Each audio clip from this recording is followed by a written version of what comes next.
আছে শিলচর শিলচর রামনগর 1 নম্বর মসজিদ এটা। হ্যাঁ, মসজিদ একটা মসজিদ আছে, আমরা মসজিদের দৃশ্য দেখবো এখন। শিলচর একটা মসজিদ, এটা রামনগর মসজিদ। রামনগর এখানে যে একটা মসজিদ আছে, এখানে ইমাম সাহেবের নাম কি? উনি মৌলানা কুতুবউদ্দিন আহমেদ পেশ ইমাম। আচ্ছা, কত আপনি কি দায়িত্বে আছেন? আমি তো ইমামতি করি, পেশ ইমাম।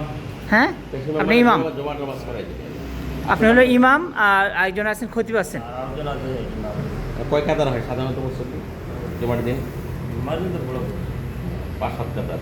আর বেশি এমনি ফজর নামাজ বা জোহর নামাজ 2 2-3 কাতার। এখানে মুসলমানদের এই কাতার দেখে বোঝা যাচ্ছে যে এখানে আলহামদুলিল্লাহ মুসলমানদের একটা মসজিদে আছে।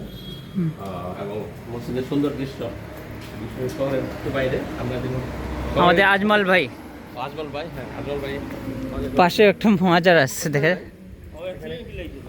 ওখানে একটা পুকুর আছে, পুকুরের সাথে বাজার এবং বাংলার সাথে গ্রামীণ পরিবেশের মিল রয়েছে। এবং ওই দৃশ্যটা খুব সুন্দর লাগে, অজুখানা পরিচ্ছন্ন, এবং এই পুকুর এবং ওই যে গাছ বৃক্ষলতা, সেটা খুব সুন্দর। বাংলাদেশেও অনেক মসজিদের সাথে মাজার আছে, খবর আমরা এটা কি আশরাফ শাহ হযরত পীর বাবা আশরাফ শাহ রওজা। এটা আমি কোনো মন্তব্য করছি না, বাকি ইসলামে মাজার সিজদা করা যাবে না, সিজদা করাটা শিরক। হ্যাঁ, এখানে ওই যে গুরুস্থান আছে এবং প্রাকৃতিক দৃশ্য আমরা যদি দেখি এখানে।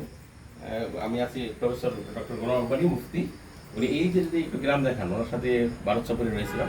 শিলচর আসাম ইউনিভার্সিটিতে প্রোগ্রাম শেষে আমরা এসেছি, শহর ঘুরছি শিলচর, এবং আমরা এখানে দেখছি যে একটি গ্রামের পরিবেশ সুন্দর একটি আছে।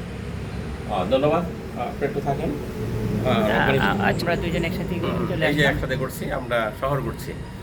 আজ কয় তারিখ? আজকে হলো 9 আগস্ট। 9 আগস্ট, শহর 2024।